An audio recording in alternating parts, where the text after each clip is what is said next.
formulas. Speed equal to distance by time and some conversions. Two stations P and Q are at a distance of 225 km.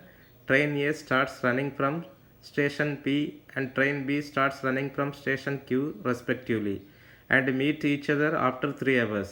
If the speed of train A is 5 km per hour more than the speed of train B, then find the speed of train A.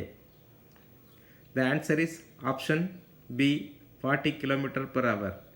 Let x be the speed of train A. Therefore, speed of train P is x minus 5. Both are running in the opposite direction. So, relative speed S equal to x plus x minus 5, which is equal to 2x minus 5, which is equal to speed is distance by time. So, 225 divided by 3. How many times 3 in 225? 75 times. So 2x minus 5, which is equal to 75, 2x equal to 80. So x equal to 40 km per hour. So the answer is option B. Thank you very much.